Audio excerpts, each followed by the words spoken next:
하나님은 우리의 예배를 받으시기 홀로 합당하신 분입니다. 그것이 우리의 특권이고, 그것이 우리의 열망이고, 그것이 우리의 기쁨입니다. 그런데 성경에 우리가 하나님을 가까이 하면 하나님 우리를 가까이 하신다고 말씀하신 것처럼, 또 우리가 하나님을 찾으면 하나님이 우리를 만나 주시겠다고 약속하신 것처럼, 우리가 온 마음으로 또 우리가 배운 대로 성경에 말하는 하나님의 기준을 따라 하나님께 참되게 예배로 나아갈 때 하나님이 우리 가운데 임하셔서 역사하시기를 기뻐하십니다. 그런데 우리가 여러 번 살펴본 대로 예배는 하나님의 얼굴을 구하여 나가는 것인데, 하나님의 얼굴을 구하여 나갈 때 거기 하나님의 임재가 함께 오거든요. 자, 그러면서 이제 주님 성령께서 임재하셔서 그분이 택하실 때 택하신 방법으로 여러 가지 일들을 하시는데, 지난주에 몇 가지를 살펴봤습니다. 하나님은 우리의 길을 인도하신다. 두 번째는 가장 흔히 일어나는 일 중 하나는 회개다. 그러면 심지어 회개와 하나님의 친밀함과의 관계도 살펴보았고요. 세 번째는 하나님의 약속, 하나님의 비전, 하나님의 소명이 주어지기도 하고 때로는 그것들이 확증되기도 한다라는 걸 살펴봤습니다. 자, 네 번째 살펴봅니다. 이런 영혼들이 거듭날 수 있습니다. 할렐루야. 이런 영혼들이 거듭날 수 있습니다. 그러니까 성령님은 우리를 예수님께로 이끄시는 분입니다. 아멘. 그래서 요한복음 15장 26절, 내가 아버지께로서 너희에게 보내실 보혜사, 곧 아버지께로서 나오시는 진리의 성령이 오실 때에 그가 나를 증거하실 것이요. 그래서 성령님은 우리에게 예수님을 증거하시고요, 그래서 우리를 예수님께로 이끄시는 분입니다. 금방 말씀드린 대로 우리가 예배를 통해서 하나님을 마음껏 예배하면 하나님의 성령의 임재가 우리 가운데 함께 하시죠. 지금 쭉 살펴본 대로. 그러면 성령이 하시는 일 중에 하나가 뭐냐? 사람들에게 자신의 죄를 보게 하십니다. 특별히 하나님 모르는 사람들에게는 하나님의 피조물임에 불구하고 하나님을 떠나 자기 마음대로 하나님을 등지고 살았던 자신의 죄된 모습을 깨닫게 하십니다. 성령께서 우리의 마음문을 열어 깨닫게 하신다고요. 뿐만 아니라 그러한 우리들을 위해 이 땅에 오신 하나님의 아들 예수, 그리고 우리 죄를 위해 십자가에 돌아가신 예수 그리스도를 선명히 깨닫게 하십니다. 그래서 구원받는 역사가 나타나게 하시죠. 그래서 뭐죠? 때로는 예배 가운데 이런 영혼들이 거듭날 수 있습니다. 사실 얼마 전에 우리 열심히 모임만 하더라도요, 제가 인도하면서 하나님께서 그런 마음을 주셔서 이렇게 쭉 나누고 그랬는데, 우리 한 사람만 하도 나에게 문자를 보냈더라고요. 어렸을 때부터 교회는 다녔지만 근본적으로 자신이 하나님을 떠난 죄인인 것과, 그리고 하나님 아들 예수님을 자신의 삶 속에 구주로뿐만 아니라 주님으로 모시고 자신의 삶을 그분께 온전히 의탁하여 드린 거듭난 믿음이 없는 자신의 모습을 깨닫게 하시고, 그날 그렇게 거듭난 믿음으로 나가도록 인도하신 부분에 대해서 저에게 이렇게 보냈더라고요. 우리 주일 예배만 하더라도 대부분 믿는 분들이 오잖아요. 대부분. 그런데 오늘날 교회 안에는 교회만 그저 다니는 종교 생활하는 분들도 적지 않거든요. 말씀드렸잖아요. 우리 젊은이들 중에는 교회에서 자랐을지 몰라도 복음을 제대로 한 번도 들어보지 못한 젊은이들이 절대로 적지 않다니까요.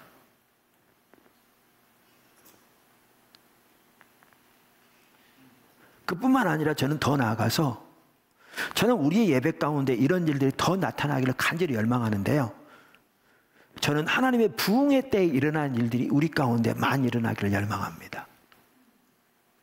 다섯 번째, 다양한 치유가 일어날 수 있습니다. 하나님의 임재가 곧 하나님의 능력입니다. 아멘. 하나님의 임재가 곧 하나님의 능력입니다. 저도 과거에는요, 우리가 하나님의 능력이 우리 가운데 임하셔서 역사해 주세요 막 기도하면서도 하나님의 능력이 어떻게 임하지? 이게 좀 정확하게 잘 이해가 안 됐었어요. 뭐 하나님 능력이면 뭐가 어디서 팍 떨어지나?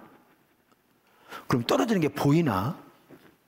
그럼 그런 게 없으면 하나님 능력이 함께하지 않는 건가? 등등. 세계적으로 놀랍게 치유 사역을 감당했고, 특별히 영어를 말하는 서구 교회에 특별히 복음주의 보수주의 교회 치유 사역에 막대한 영향을 미쳤던 한 목사님이 그러더라고요. 그분이 제가 어느 책에서 본 것 같아요. 자기도 하나님의 능력이 어떻게 임하는지를 몰랐대요. 하나님의 능력이 임해서 역사하셔야 되는데, 근데 나중에 알게 된 것은 하나님의 임재가 곧 하나님의 능력이라는 걸 알게 됐대요. 그러니까 이해가 되는 게, 하나님이 임재하신다는 것은 하나님의 모든 능력으로 함께 하시는 것을 말하는 거거든요.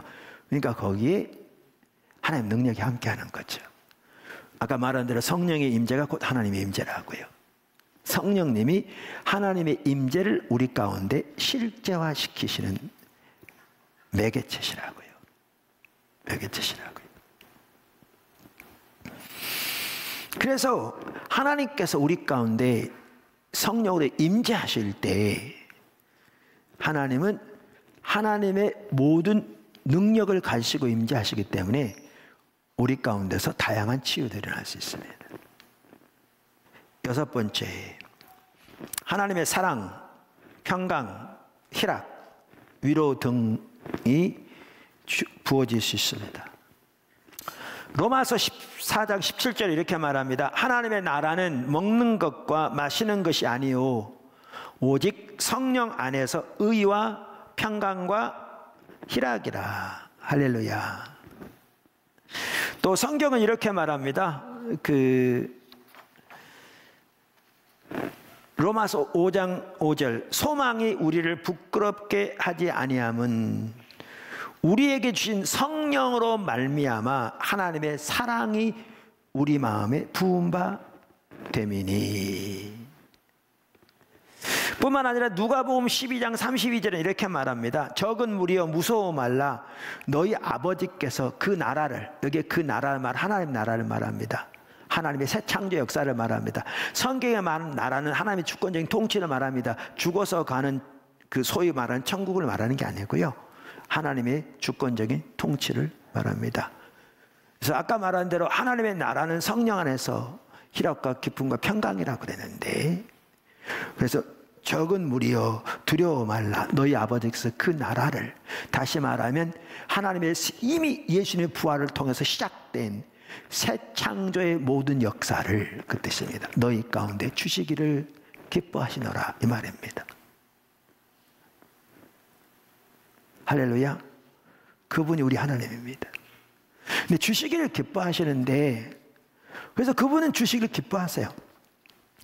그런데 그것이 다른 때도 당연히 주어지죠. 이때만 주어지는 아닌데 언제 특별히 더 주시기를 주어지느냐, 많은 경우에 교회가 모일 때가 교회고, 모여서 우리가 모두가 하나님의 얼굴을 구하여 하나님께 합당한 예배를, 찬양을, 하나님의 말씀에 기초한 하나님의 길을 따라 마음껏 그분을 높일 때 어느 때보다도 성령께서 함께 하시며 하나님의 나라를 우리에게 주시기를 기뻐하시는 거죠. 하나님의 사랑이 부음받아지고 성령 안에서 희락과 평강과 위로가 주어지고 기쁨이 주어지고. 마지막으로 일곱 번째, 다양한 성령의 은사나 능력이 부어질 수 있습니다. 저는 처음에는요, 이렇게 생각했습니다. 성령의 은사를 받는 것이 가장 어려운 것으로 생각했습니다. 그러니까 성령의 은사가 주어지는 것이 가장, 왜냐하면 이제 나 같은 경우에 자라면서 그 당시에 이렇게 은사주의 운동이 매우 활발할 우리나라 어떤 그런 시대에 이렇게 쭉 자라났는데, 그때 이제 부흥 강사들, 이렇게 목사님들을 보면 이렇게 많이 설교했거든요. 방언 받으려면 그냥 받는 줄 아느냐고, 기도원 가서 나무 뿌리 붙잡고 그냥 밤낮으로 방언 달라고 기도해가지고 이 나무 뿌리가 뽑히는 만큼 기도해야 방언 은사 받는 거지, 뭐 이런 은사 받으려면. 그런데다가 또 그러면 뭐 예언 은사는 그럼 그렇게 쉽게 받는 줄 아냐, 그거는 이런 조그만 나무도 아니고 더 큰 나무를 뿌리 뽑아야 되는 것처럼 막 이런 식으로 설교하는 그런 배경 속에 자라다 보니까 은사가 우리에게 주어지는 게 제일 어려운 줄 알았습니다. 그리고 어떻게 은사가 주어지나, 능력이 주어지나 몰랐습니다. 근데 제가 주님을 따라가면서 이렇게 또 섬기다 보니까 지금은 발견하는 게요, 가장 쉬운 게 은사가 주어지는 겁니다. 은사는 은혜로 주어지는 거거든요. 은사는 성령의 나타나심이거든요. 그럼 어떤 분은 이렇게 얘기할 수 있습니다. 은사는 우리가 거듭날 때 하나씩 이미 주어진 것이고 그것을 우리가 발견해서 개발하면 되는 건데 뭘 성령의 은사가 주어진다고 말하느냐 그러는데, 그 은사에 대한 다른 이해입니다. 저는 그런 이해를 가지고 있지 않습니다. 제가 성령의 은사에 대해 지금 자세하게 설명할 수가 없습니다. 많은 시간이 요구되기 때문에. 제가 쓴 책 중에 기초성경 공부 3권이 있는데 거기에 보면 여러 주제에 대해서 다루는 중에 하나는 성령에 대한 주제를 다루면서 여러 과를 다루고 있습니다. 그 중에 은사에 대해서 아마 2과로 요약되어 있을 겁니다. 그러면 그 은사에 대해서 다루는 2과를 이렇게 쭉 보시면 그 은사에 대한 전반적으로 제가 어떻게 믿고 이해하느냐를 볼 수 있습니다. 성경적인 근거를 쭉 거기에 써놨습니다. 은사는 주어지는 겁니다. 주어지는 겁니다. 오늘날 어떤 경우에는 성령의 열매는 매우 중요히 여기면서 성령의 은사는 소홀히 하는 그런 교단들도 있고 성도들이 있습니다. 또 리더들이 있습니다. 그런데 그건 옳지 않습니다. 성령의 은사는 중요합니다. 왜냐하면 성령의 은사는 하나님 나라를 위한 도구이기 때문에 중요합니다. 또 어떤 교단이나 개인이나 또 지도자들은 성령의 은사는 강조하면서 중히 여기면서 성령의 열매는 소홀히 하는 경우 있습니다. 이것도 잘못된 겁니다. 성경적인 관점에는 성령의 은사, 성령의 열매 둘 다 중요하고요. 둘 다 조화를 이루어 나타나는 게 중요하고, 저는 바라기는 둘 다 강력하게 나타날수록 좋다고 생각합니다. 조화를 이루어서. 어떤 경우에는 성령의 능력은 강조하면서 복음의 말씀은 소홀히 하는 경우는 있습니다. 옳지 않습니다. 우리의 신앙은 철저하게 십자가 복음의 삶입니다. 그래서 십자가 복음의 삶을 살고 십자가 복음을 전해야죠. 그러나 성경에 보면 사도행전이나 초대교회를 보면 알 수 있듯이 그것이 성령의 능력과 같이 가죠. 그래서 한편으로는 성령의 능력은 강조하면서 십자가 복음을 소홀히 하는 경우가 있는데 그건 옳지 않고요. 반대로 십자가 복음은 강조하면서 성령의 능력을 소홀히 하는 것, 그것 또한 치우친 겁니다. 초대교회 보십시오. 사도들 보십시오. 성경에 나오는 그 교회의 모습은 그렇지 않았습니다. 이 둘이 조화를 이루는 게 중요합니다. 둘 다 필요합니다. 둘 다 필요하되 조화를 이루는 것이 중요합니다. 자, 그러면 보십시오. 우리가 가르쳐야 합니다. 자녀를 가르치고, 교회에서 목사가 아니라도, 교사가 아니라도 또 이웃에게 하나님의 말씀 교회된 대로 가르치고 친구에게 가르쳐야 합니다. 또 우리 구제해야 합니다. 은사가 있건 없건. 근데 가르침에 은사가 있는 사람은요, 효과가 훨씬 더 많이 나타납니다. 구제 은사가 있는 사람은요, 훨씬 더 효과가 나타납니다. 구제 은사가 있는 사람은 언제 누구를 어떻게 구제할지가 보입니다. 자기가 아는 것처럼 보이는데요, 자기는 그게 당연하다고 여겨요. 근데 그래서 그 은사가 있는 사람은요, 다른 사람도 그렇게 알 거라고 생각해요. 왜냐하면 자기는 그게 당연하게 보이니까. 근데 실제로는 그게 은사입니다. 다른 사람은 그게 없어요. 없어요. 그래서 우리는 은사가 필요합니다. 아까도 말씀드린 은사는 나타남이고, 거기다 어떤 경우에는 어떤 특정한 은사가 빈번하게 나타나서 사역을 맡기신 부분이 있고, 이게 직분이 돼가지고 이 부분은 아까 말씀드린 책을 보시라 지금 설명할 기회가 없으니까 제가 지금 말하고자 하는 바는 그 말입니다. 은사는 중요하고 왜냐하면 하나님 나라의 그 도구입니다. 하나님 나라 사역을 위한. 그래서 우리가 은사가 있건 없건 섬기되 은사가 나타날 경우에 훨씬 더 효과가 크다 그 말이죠. 그래서 은사는 중요합니다. 그런데 그 은사가 이렇게 말씀드린 대로 하나님이 임재하셔서 예배 가운데 다양하게 주어질 수 있습니다. 다양하게 주어질 수 있습니다.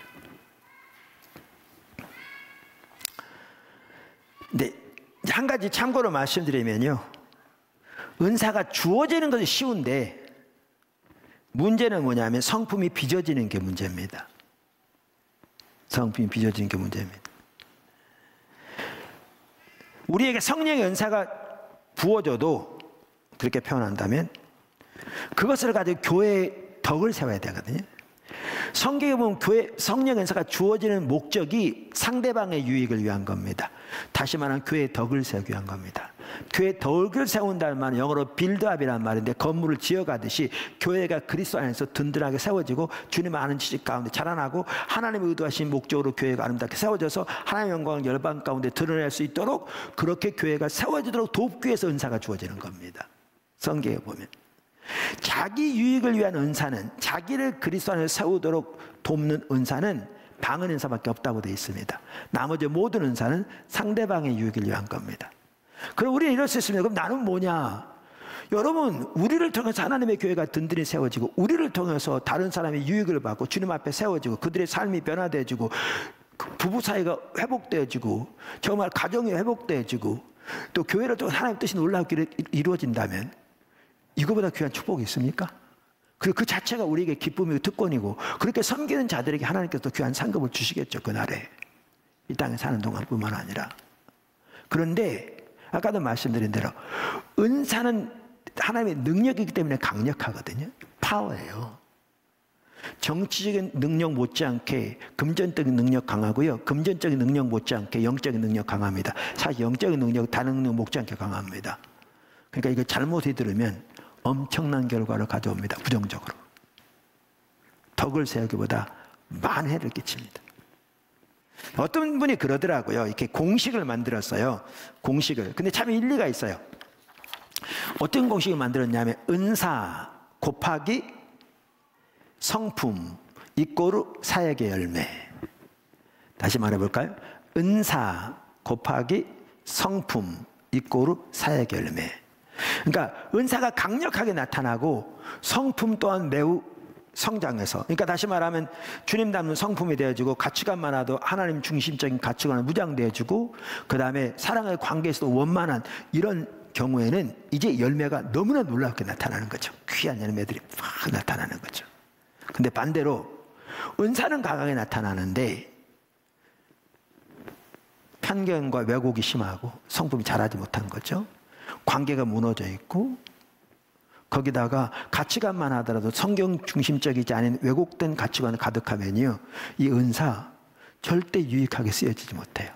오히려 만해를 가져올 수 있어요. 그러면서 아까 그 공식을 얘기하면서 어떤 분은 성품에서 마이너스도 있다, 그런 얘기들. 그러니까 이게 은사는 강하게 나타나고, 그런데 성품적으로 이렇게 그렇게 되면 곱하기는 되는데 문제는 마이너스 달린 거죠. 그러면 그만큼 큰 오히려 해가 가져오는 거죠.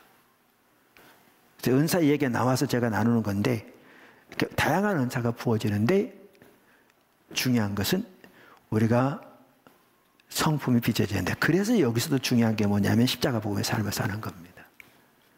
근데 이렇게 성령의 은사들이 다양하게 주어지다, 아까 말한 대로 철저하게 우리가 빚어지고 하나님 중심으로 세워져서 은사가 자기 어떤 목적을 위한 수단이 되어지거나, 사람을 지배하는 어떤 방편이 되어지거나, 자기 뱃속차기 위한 수단이 전혀 아니고, 그것을 자기 어떤 자랑하게 하는 훈장도 아니고, 정말 섬김이 하나님 나라를 위한 도구로서 사용하되, 철저하게 십자가의 공로만을 믿음으로 의지해서 하나님의 은혜로만 사는 삶을 통해서 정말 하나님을 의지하는 가운데 하나님이 앞서가시되, 그렇게 하나님의 영광을 위해서 또 하나님 나라 확장을 위해서 섬기는 그러한 자리에 갈 때에 너무나 놀라운 하나님의 능력으로 하나님의 일을 이루어 가시는 축복을 나타내시는 겁니다.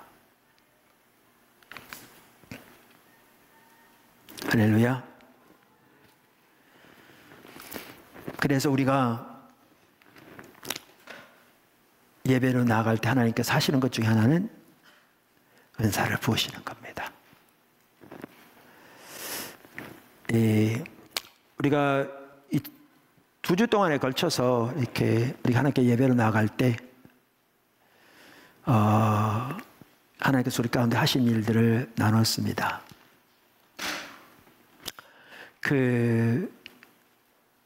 이 일들을 위해서 우리는 예배하지 않습니다. 여러분 말씀드린 대로. 근데 하나님이 예배하는 것이 목적인데, 그렇게 하나님 마음껏 높이고 예배 자체를 기쁨으로 여겨서 주님을 찬양하고 예배하면 주님 우리를 만나주시기 열망하십니다.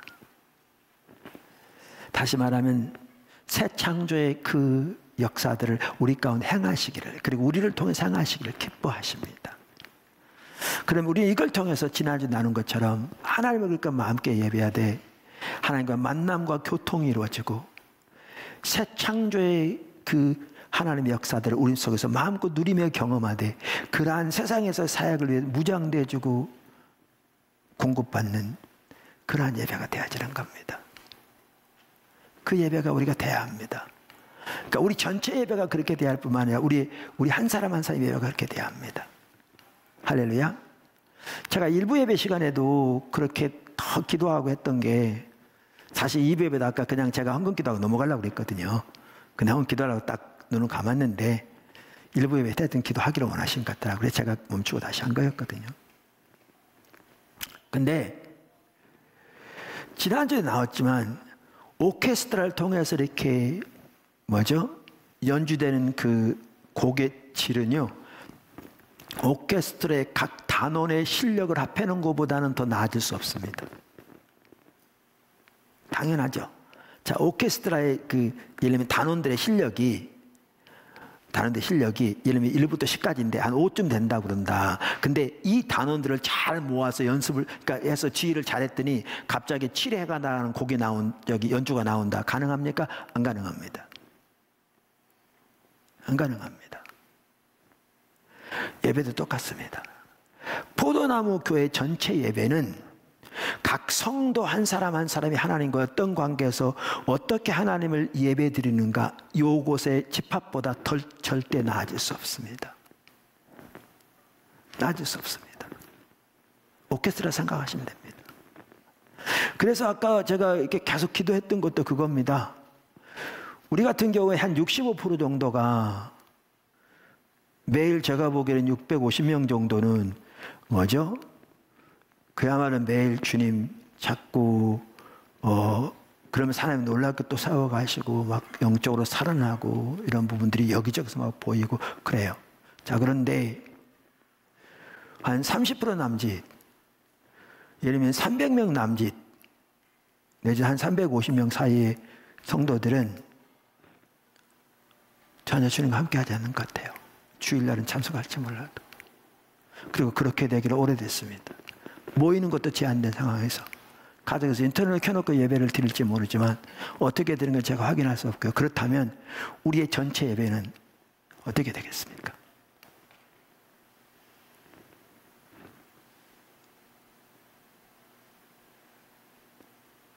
우리의 전체 예배는. 그러니까 주님께서 자꾸 그 부분을 지적하시는 거죠. 그리고 우리 모두가 살아야 되는 거죠. 우리 모두가 살아야 되는 거죠.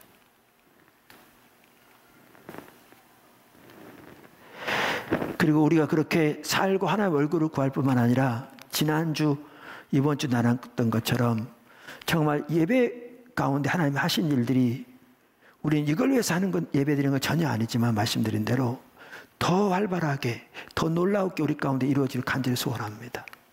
그래서 우리의 예배가 정말 하나님과의 만남과 교통이 실제로 이루어지는, 그리고 새 창조의 하나님의 그 사역들이 우리 가운데 마음껏 나타나고 그 사역을 위해 우리를 무장시키는 일들이 마음껏 있는, 우리가 하나님 나라의 군사로서 그렇게 예배가 되어지길 열망합니다. 우리 모두 그렇게 되기를 열망하고 사모하고 기도하고 주님을 찾고 주님 앞에 나가야 될 줄로 믿습니다.